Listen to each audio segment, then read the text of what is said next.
This is the Citrus County Planning and Development Commission public hearing for April 7th, 2022.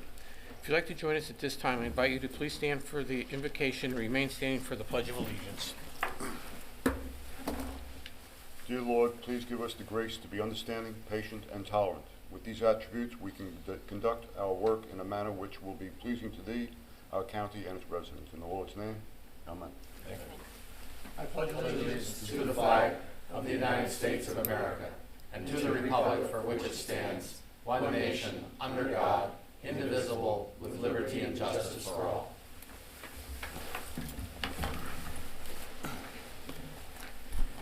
If we could have the roll call, please. Yes, sir. Good morning. Good morning. Good morning. The following Planning and Development Commission members are present this morning. Robert Bass, Chair. Stacy Worthington, First Vice Chair. James Royce, Second Vice Chair. Richard Barnes, David Bramblett, Michael Facemeyer, and Kurt Stone. Thank you.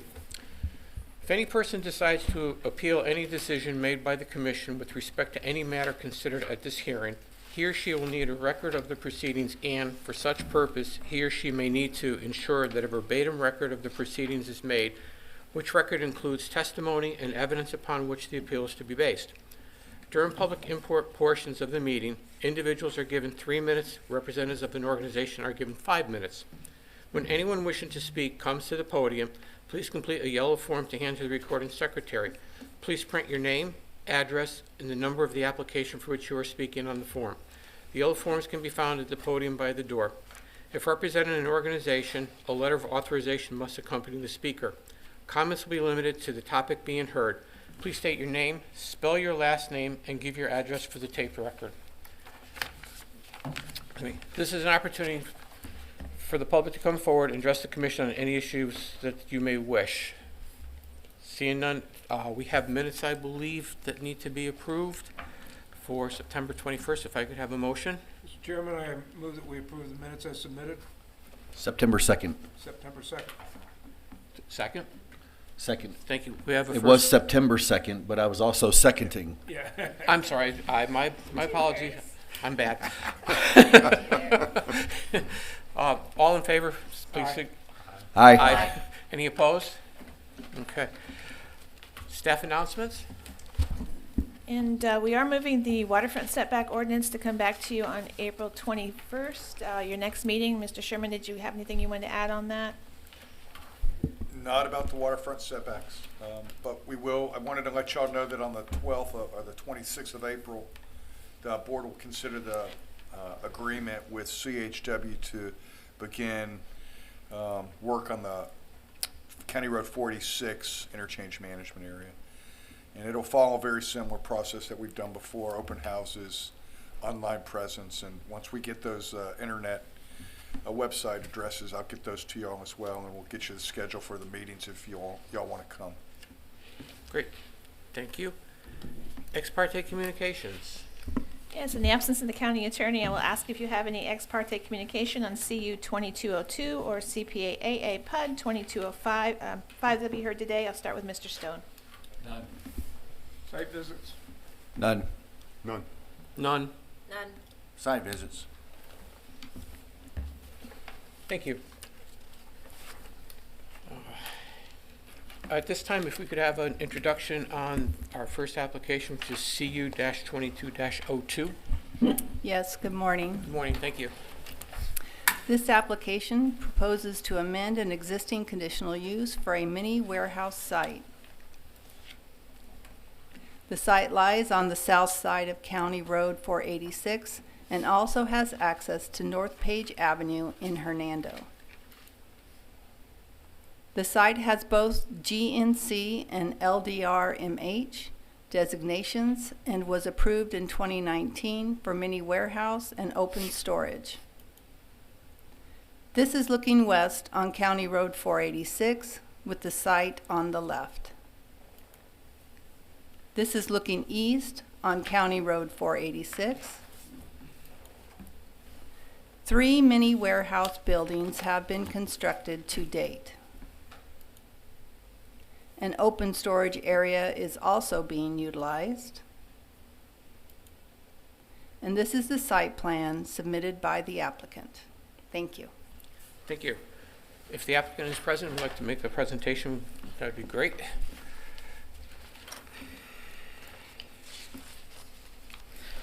Good morning, Board. Good morning. Mike Wilburn, Local Engineering, Inc., P.O. Box 938, Floral City, Florida. I'm representing the owners who are here this morning. This is an existing conditional use that you have seen before. However, where you see those hatched buildings on the site plan, that second parcel previously was approved as all outdoor storage with a gravel lime rock base. And now they are proposing with this new conditional use to be able to utilize that area for storage buildings. 3 of the buildings out of the 4 that they have previously been approved for, like she just showed you, have been built. They just were recently completed and they are filling up. And so the desire is to be able to expand their storage facility. The stormwater retention pond was designed with that in mind previously. And so with this approval, should you approve, there won't be any changes necessary or needed for that stormwater system. It's already been designed accordingly. To my knowledge, there hasn't been any public input on this conditional use application. However, I'm working with Mr. Stillwell on the conditional use and the PUD that you guys recently saw right across the street from this. And there was some input about lighting on this particular project. And so I wanted you guys to know that the owners took that into consideration and have now shielded the lights that are on the back of their 3 existing buildings, and they will continue to do so in the future with the rest of their buildings. There is a note on your report that discusses some outdoor parking that is currently happening that wasn't approved in the previous PUD, or sorry, in the previous conditional use. That is currently happening along the north side here and along the east side where there's just open area. And the the owner would like to continue to be able to do that. And staff, Ms. Joanna, in discussing with her, I believe that she'll maybe have some conditions in terms of extended buffer requirements in order to allow the parking in that area. As originally that was, I believe, a type A buffer along the roadway. All the other recommendations on the staff report are from the previous conditional use with some minor changes. In addition to the request to build these buildings, we're also requesting the ability to build a billboard. My firm has already designed and engineered this billboard. You can see it on the site plan right here, just north of the cross access. And so that is a part of this conditional use application request as well. So just to give you an overall summary, they have conditional use for outdoor storage right now. They would like to be able to maintain that use until these buildings are built, phased in. Ms. Katut could probably speak to that a little better than I about in terms of the phasing. They would like to be able to park on the north and east side outdoor storage with an increased buffer. And then also the billboard in the location as proposed. Is there any questions that I can answer before? Any questions from any members of the board? I have one for you. Is this billboard static or is it electric and? It is not electric, it's wood. It's a wood static, okay. Yep. Thank you. Just 2 sides. Thank you. Any questions from staff? Not at this time, thank you. Thank you.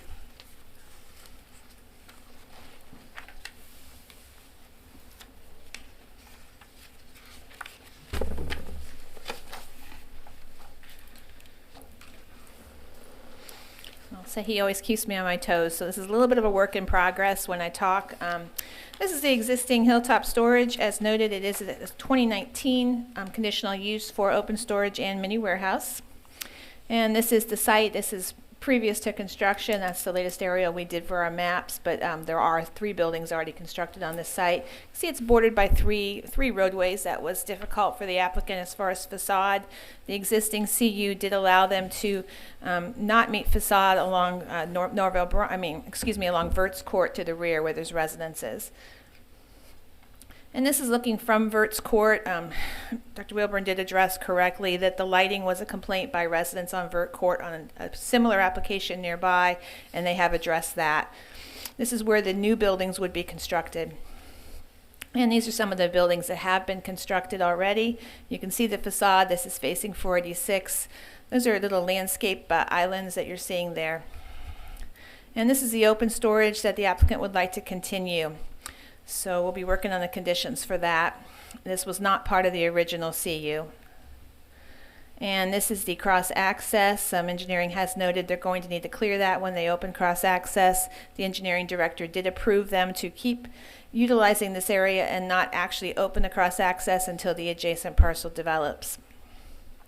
And this is the existing buffer along the open storage area and the approximate area where the billboard would be placed.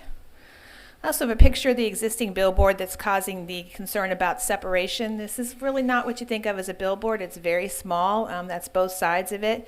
It does show up on our 1987 land use billboard inventory that we did countywide. It's off-site advertising. So billboard is not necessarily the huge electric billboards that you hear. By definition, it's off-site advertising. So both of these sites are not on this site. It does qualify as a billboard, and this is the one that's a little too close with LDC standards. And this is the site plan proposed by the applicant. You can see the new buildings, the existing buildings, and they want to continue open storage. So I have revised the conditions. There's 15 conditions and revised them from the existing CU.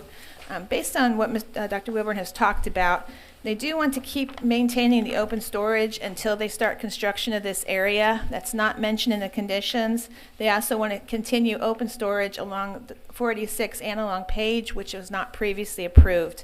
You already have open storage on the site, not really any concerns with that other than buffers.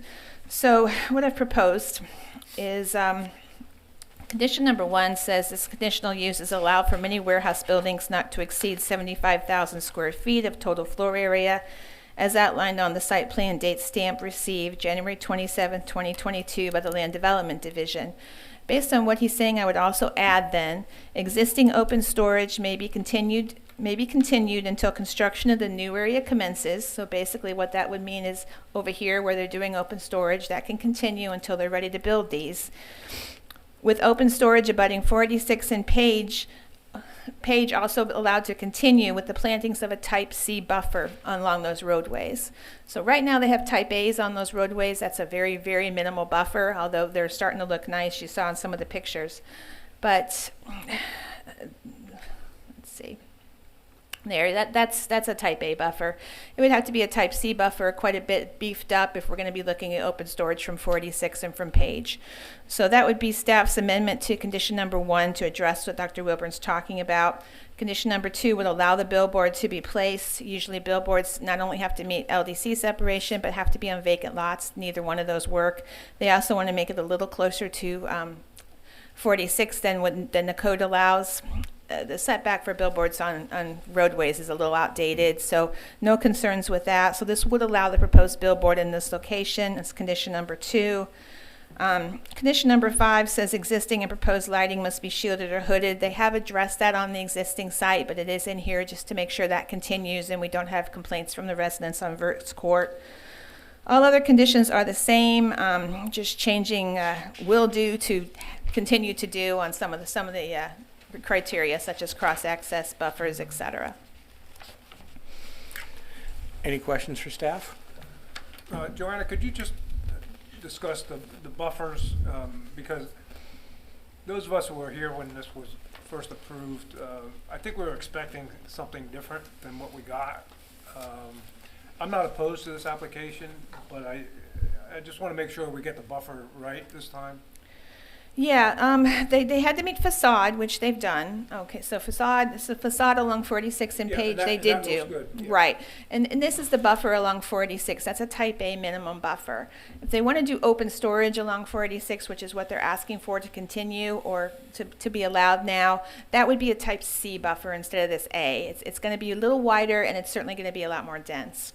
So we do that and also along Page. And I don't think I have any great pictures along Page, but it's very similar in buffer. Thank you.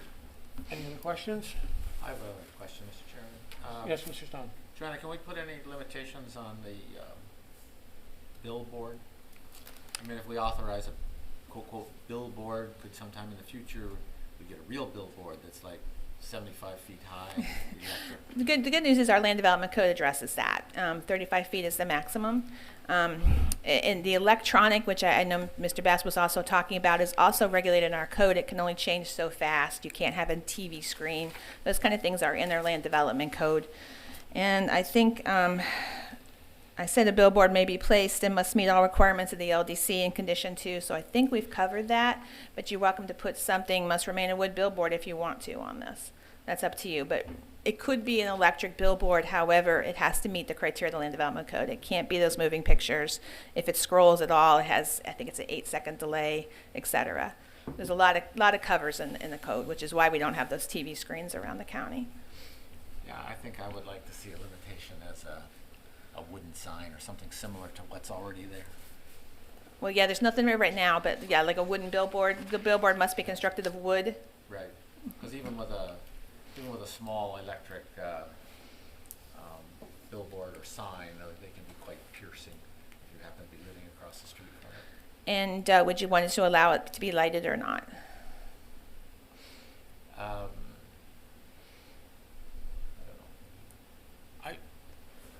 I think the idea of having it as the wood sign is fine. And I think, yeah, we should allow him to have some lighting if he uses the gooseneck type lamp on it. No problem. I'm just thinking in the future, somebody permitting a billboard here may say, well, you said wooden, that means no electric. And I don't think that's your intent, but I wanted to just clarify. You know, this is on 486. There are billboards there up and down. There just happens to be that old remnant one close by. Okay. Is that asking And you I any would- problems I would with the be wooden idea? Leery of limiting it to just wood. Like if you say just wood, then people, the literal interpretation, I mean, there's a lot of different materials and components now, vinyl, you know, all kinds of, I think mostly what we're talking about is the sizing of it, really. Exactly. Can Not we the, put a not the size- makeup of it. Can we put a size limitation on it? Yeah. It's already in there. It's already in there? It is, and I just don't have it memorized. Okay, if it's already in there, then something similar to what we have. See, this is why I bring this. I thought it was to build up your muscles.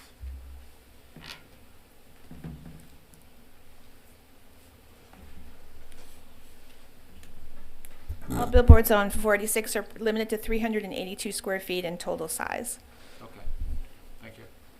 So do you don't want the wood, or you do want the wood, or you're still deliberating? Commissioner Brownlee, you have more comments, or are you all set with? No, I think it's fine. I mean, it reads exactly what it reads. The land development code is already there. It just says it needs to meet all requirements of the land LDC other than the setbacks, which is the deviation that we're allowing. And the fact it's not on vacant property, and it doesn't meet Right. that separation from that old sign thing, yeah.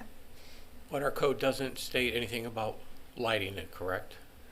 It allows lights, allows it, it yeah. allows electronic billboards, but it's limited on how fast they can change, and Right. it can't be distracting. But this doesn't allow this to have a floodlight or any type of lighting Oh, yes.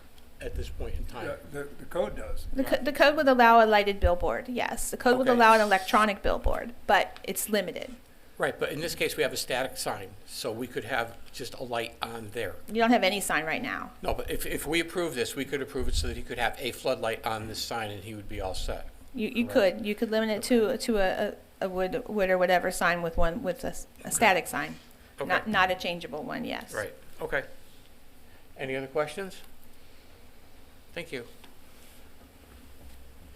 Is there anyone from the public who would like to speak? Yes, sir. Thank you. Just as a follow-up after her comments, the one thing I don't know that you said, Ms. Katu, would be the width of that Type C. We have enough room in that area to do a 15-foot. If Right, that it is was- adequate. Yeah, it is. You're always making me think on my feet, which is a good thing. Not complaining. 15-foot minimum for a Type C, that would work. I was thinking the Alright. planting's more of a Type C, but if you've got 15 feet, great. Okay, thank you. So that, we'll just put that in the record. And then also, if you would entertain, I would request that you entertain if you're gonna restrict it outside the LDC, possibly throw in that the lumens, the lighting of that sign, be compliant with LDC and maybe Florida Building Code, current Florida Building Code, because I think that would cover all requirements in terms of how bright it can be and things of that nature. Thank you. Thank you. Anyone from the public wishing to speak either for or against this application? Anyone in the public for or against? Any from public for or against? Seeing none, we'll bring it back to the board for discussion and possible actions. Mr. Chair, Yes.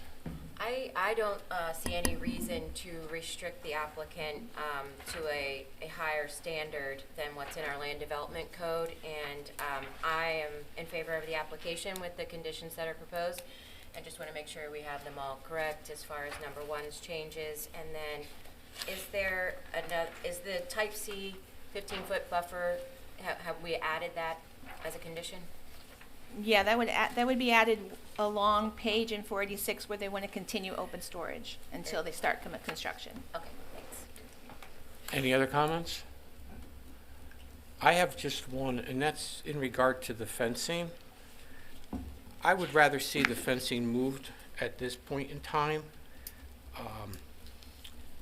We don't know who the potential owner of this property could be down the road. And I don't want to see us get into a situation where we don't know who's going to move it, when it's going to be moved. I think that the fencing should be moved now. I realize that's different than what the county engineer is saying, but I think that, you know, the idea was to have that access available, and I think we should make it available right now. I might be alone on this, but I just feel that it should be put in the correct location today while they're out there doing the work, instead of coming back in 10 years, 5 years, 2 years, whatever, and moving it. So that's just my view. Anybody agree, disagree, or? I disagree. I disagree. Okay, no problem. I thought the access was a gate. I mean, all I gotta do is unlock the gate. Right, and move that. But they gotta- Division says were supposed to move the fence, but it's when the property to the west was developed, or to the east, whichever one it was. To the west. Yeah. Okay, I just had that feeling. All right. Can we have a motion, please? Mr. Chair, for the purpose of the motion, Yes. the Planning Development Commission finds application number CU-22-02 consistent with the Citrus County Comprehensive Plan and the Citrus County Land Development Code, and that this board recommends approval with conditions as amended and added of the application to the Board of County Commissioners based upon the evidence and testimony presented and the staff report and conclusions regarding this petition. We have a first, we have a second. Second. Okay. At this time, could we just review the modifications to condition number 1 and condition number 2 so that we have it clearly stated on the record? Yes, sir. Condition number 1 would be conditional use allows for many warehouse buildings not to exceed 75,000 square feet of total floor area as outlined on the site plan, date stamped received January 27, 2022 by the Land Development Division.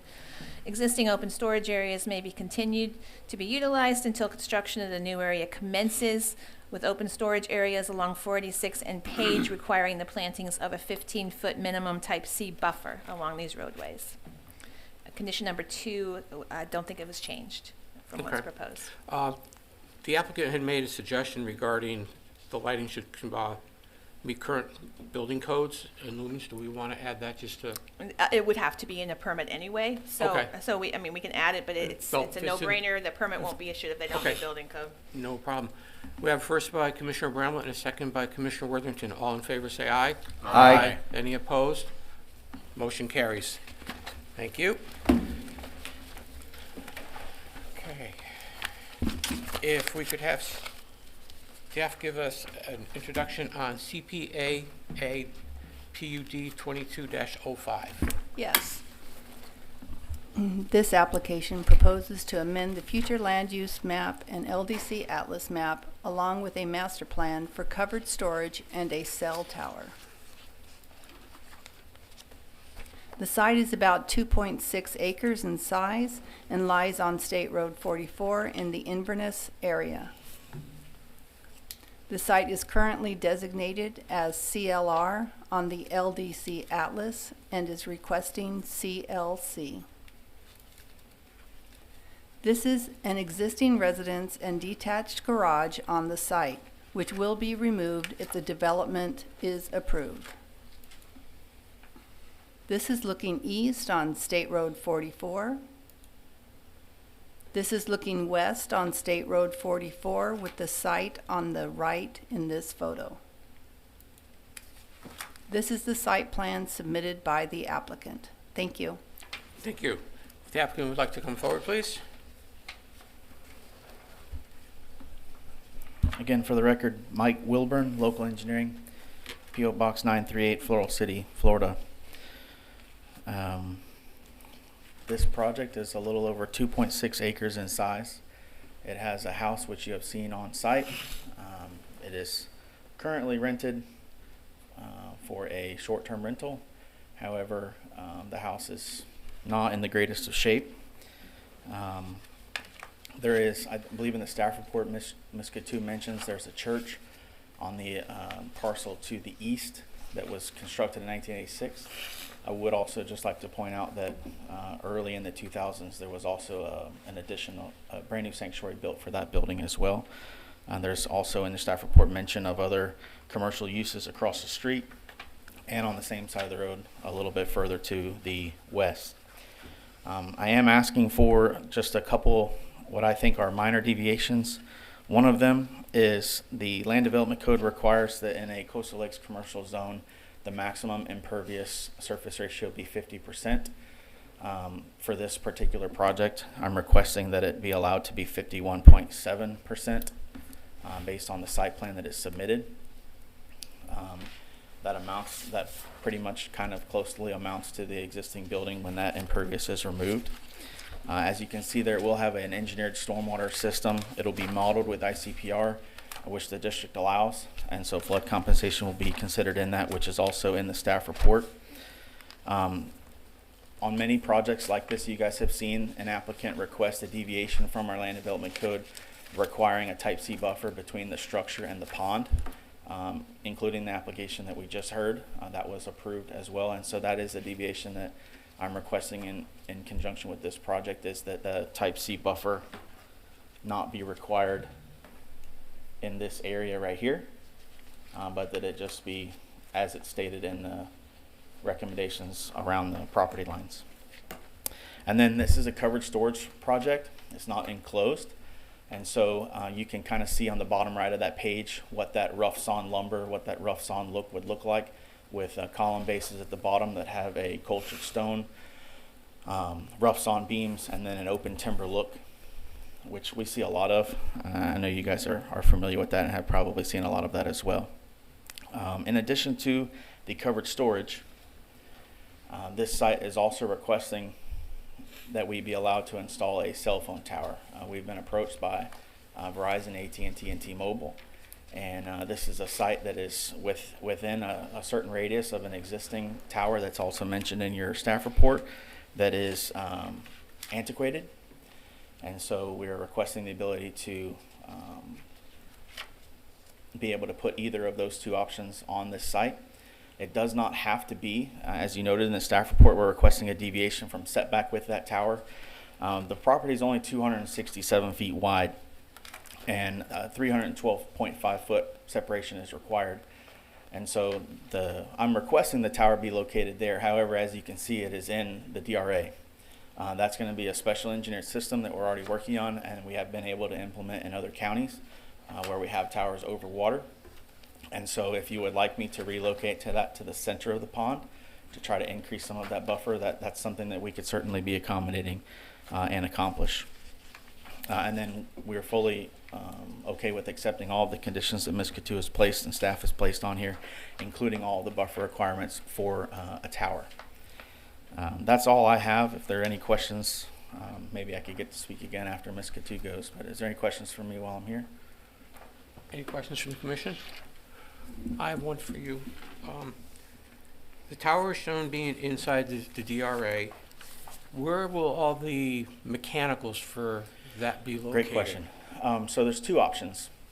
The first option is you can have it just on if you notice right here, this is the second option.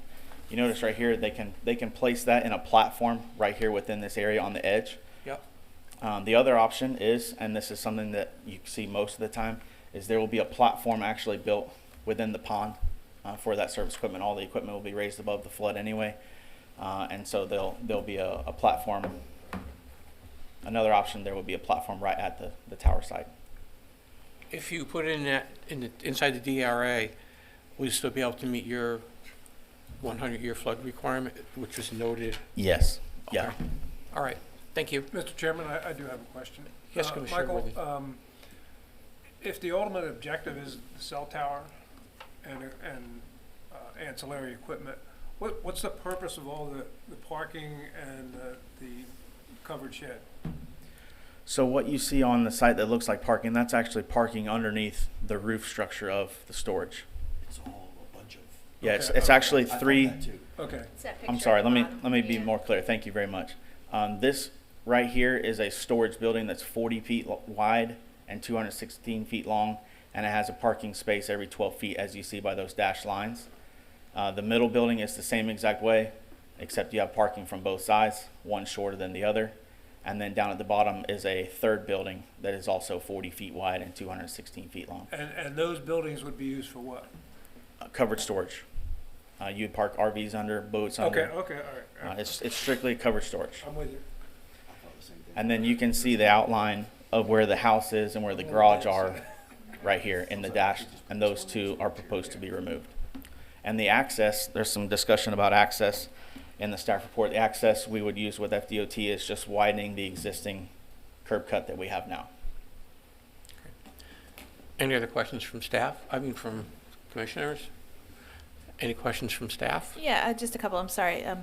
You said no problem with the buffers proposed. Tower's going to require a type D. You're okay with that? The 20 feet that you can do without yes. a wall. Without a wall, of Yes, course. without a wall. Yep. Okay. And the tower fall zone is going to have to be contained on this property. Can that be certified as such? I'm sorry, say it The again. tower fall zone. Yes, Okay, no Yep. problem. Most of them now just collapse. That's but, right. All right. that Thank won't you, be an sir. issue. Great. Thank you. Ms. Couture?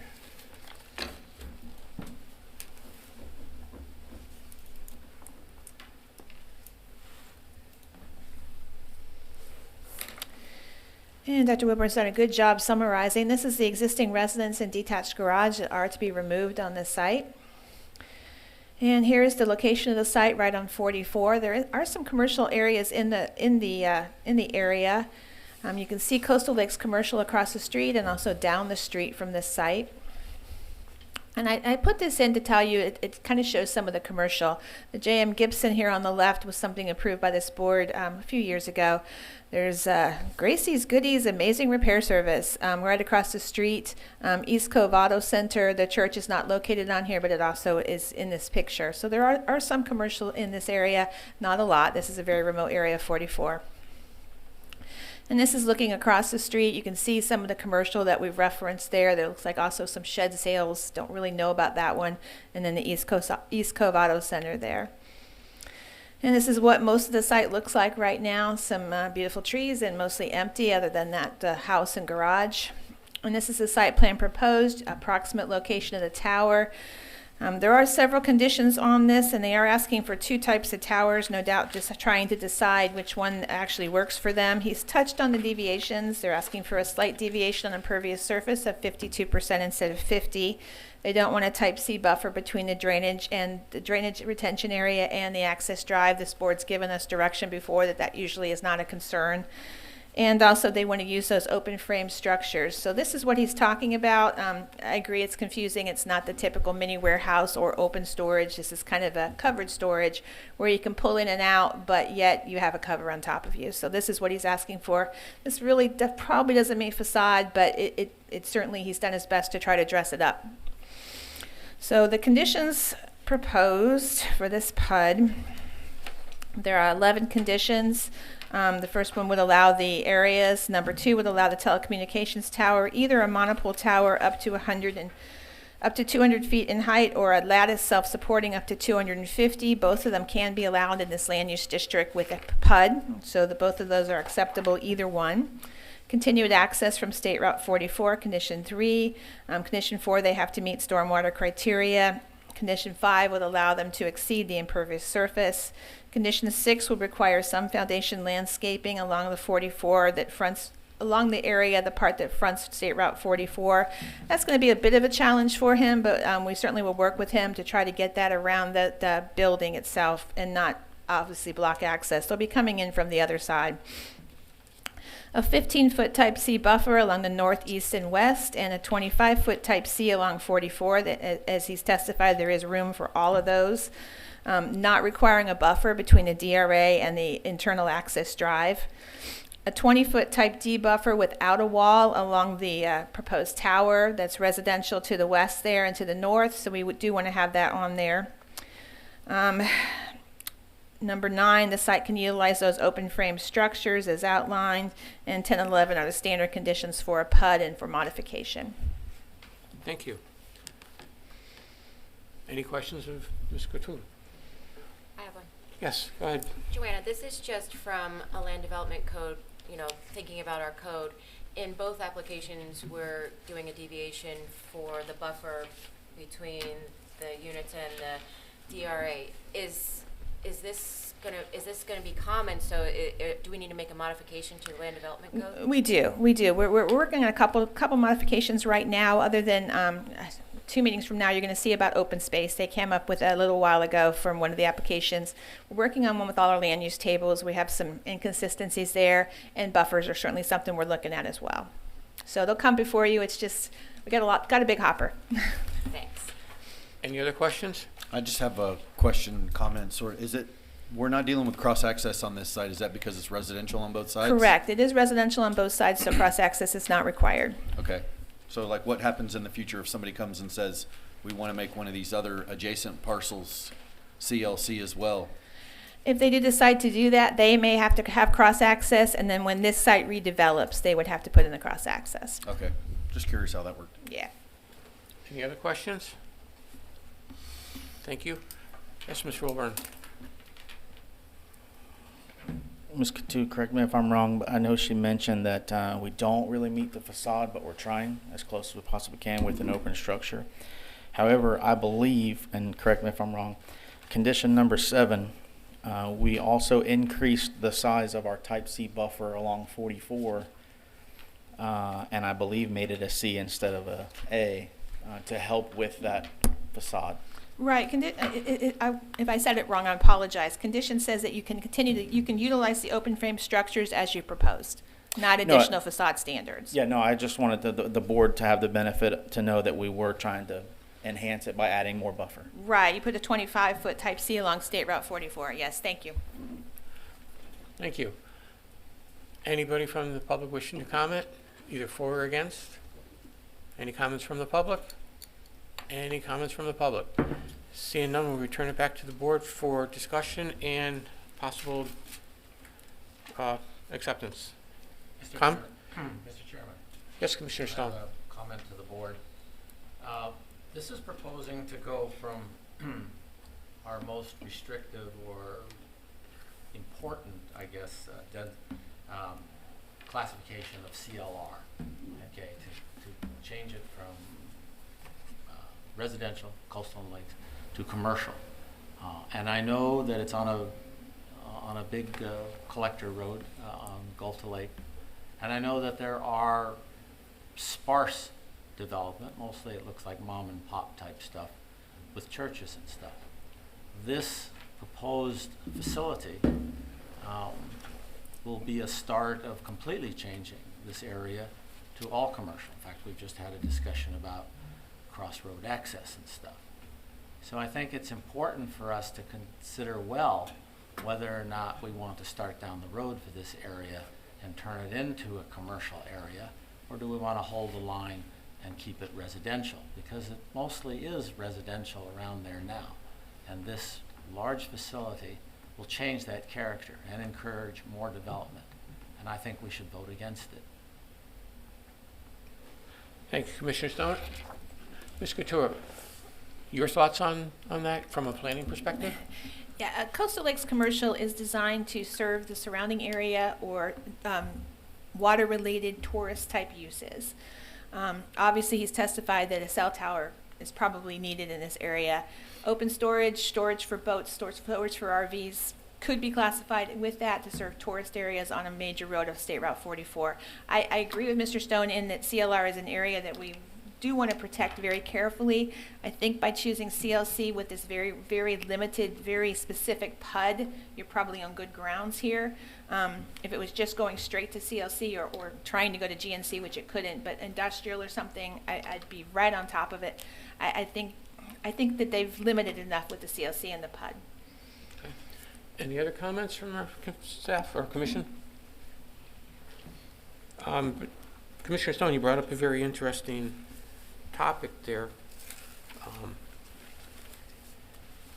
I also, Mr. Brownlow brought up an interesting point as far as having the adjacent parcels being residential and then they could change. I'm kind of torn as to which way to go on this because we will be definitely starting down a new path, and I don't know if we're quite ready to go down that path of changing this part of Gulf to Lake, but that's just my opinion. And with that, do we have a motion? Mr. Chair, for the purpose of a motion, Yes, Mr. Brownlow. the Planning and Development Commission finds application number CPA AAPUD-22-05 consistent with the Citrus County Comprehensive Plan and the Citrus County Land Development Code, and that this board recommends approval with the conditions of the application to the Board of County Commissioners based upon the evidence and testimony presented and the staff report and conclusions regarding this petition. Do we have a second? Second. We have a first by Commissioner Brownlow and a second by Commissioner Roy. Any further discussion? Yeah, I'll just discuss the reason for the motion, and I understand Mr. Stone's comments, and I definitely take them to heart. I do believe that the CLC designation, like Ms. Katu just got through saying, limits it. We're also applying a PUD over it, so it's cell towers. We've had applications come in front of us with cell towers in residential neighborhoods that are strictly residential. There's obviously a lot of commercial. Every single person at this table probably has looked at their cell phone 2 or 3 times during this meeting. They're a fact of life. They've gotten to be a little bit more aesthetically pleasing. They serve us all, so I'm not a fan of trying to limit the cell tower placement, the locations. They are where they are. I mean, if it was a huge issue, we would have neighbors that have all been notified coming in here. And then some open storage along State Road 44 right there. I don't really see it as changing the face of that area. It's kind of that's a strong statement in my opinion. CLR definitely doesn't go to GNC or anything like that where you have high traffic. This is going to be a locked facility. We've talked about it ad nauseum with some of these other mini storages. The amount of traffic, the times of the day when they're coming in and coming out. I think it's a good location for this, and it'll serve the public, so that's why I'm in favor. Thank you. Any other comments? Seeing none, all in favor signify by saying aye. Aye. Any opposed? Nay. Nay. Thank you. We had 5 for and 2 against. Okay. At this time, do we have any further comments from staff? Just to then tell you that your next meeting will include the Waterfront Setback Stormwater Ordinance brought back to you with some revisions based on this discussion. Also, there's one other application. May 5th, you have 2 applications. I've been warning you a couple times about the May 19th application meeting. We do know 1 member not here. That's fine. Let us know when you can't be. There's still 8 on that agenda, still moving forward. And the one after that in June 2nd now has 6 items on the agenda. So development is picked up crazy. Our staff knows we're taking in as many applications as we can help people with, so not slowing down. A couple of those dates I was planning on cleaning my garage. Yeah, I know. Yeah, I'm feeling a cough coming on too. Let me guess, were they in May and June? Yes, May 19th and June 2nd, exactly, yes. Any other comments from the commission?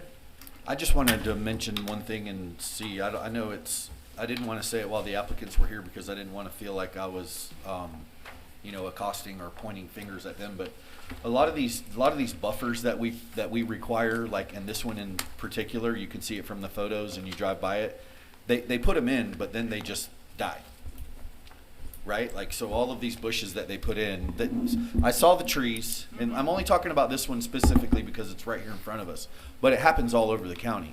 Like, at the time of development, we require all these buffers, and we require this cost to put these buffers in, and then they just die. Like, and then what happens? Then they just go out there and they rip the buffer out that was there, and then it ends up not being a buffer. Right, the code does require they be maintained, so we check it for compliance, and that's where you're seeing them put in. But if somebody complains about them no longer being there, that's when we go back to them and say, you need to fix it. Right, so it would be code compliance is complaint driven. Now, in this case, I was able to just give them a call on the lighting, okay, Right. similar. But if a buffer was not meeting it and we got a complaint on it, or it was very obvious that it was not doing its job, then we Right. could call them and do that. Yeah, it's a code compliance issue. Yeah, like, so this particular buffer that they put along 44, the intent was for those bushes to grow, like, and to create, where you don't just look in and see the operation. It's a type A. It's a type A, which is a minimal one. Right, So, yeah. but now it's a type 0, because there's large swaths of dead bush. I just don't think it looks very good, and it's sort of counterproductive to what we're trying to do. It's a cost for the developer to put it in, and then, it just dies. So, Agreed. I don't know. Just a statement. That's why I didn't want to say it while they were here. Although those guys seem like they were pretty conscientious, I mean, to change their lighting. They to- changed the lighting. They did that for pretty fast too. Based Yes, upon, yes. you And know, a they complaint did from change. They another did one. swap out a couple trees. There were a couple dead trees, and they have fixed those for us. But agreed that it happens for all over the county with buffers, and we operate on complaints. Yeah, right. So Florida, you don't really say, okay, we're going to put this buffer in, but we're going to make you water it as well. We actually do require it to be maintained. So if they're not irrigated, Maintained means like growing, and what does that mean? Because that's like I could say that word means anything. Yeah, My bushes died, I took them out. I was maintaining it. no, it's spelled out. They have to maintain. There's minimum width, minimum heights it has to achieve Uh-huh. within so many years, etc. Okay. Maybe we should specify walls. Ooh. Just build walls everywhere? I don't want to do that. Should, Commissioner Brown brings up an interesting point. Should we be looking at a different type of buffer to begin with instead of the minimal type A? We start moving into something that's more dense right up front. We still could have some issues with plants dying, I understand that, but we would get with that more dense look right away, which I may think that's where Commissioner Brown might be headed for also. Yeah, as Commissioner Worthington talked about, we're looking, that's one of the areas of many that we're looking at in the Land Development Code to try to look at buffers. So I will be bringing that back to you eventually, and we'll talk about that. The buffer types that are in place right now were reduced by the commissioners from what was previously required. So we can take a look and see if we need to go back to some of those or not. When was that? That must have been a while ago. Yes, right, it was a while ago. It was around the time that the code adopted. I've been here too long, sorry. Okay. No, that's good. All blurs together. Any other comments? Motion to adjourn. Thank you. Second.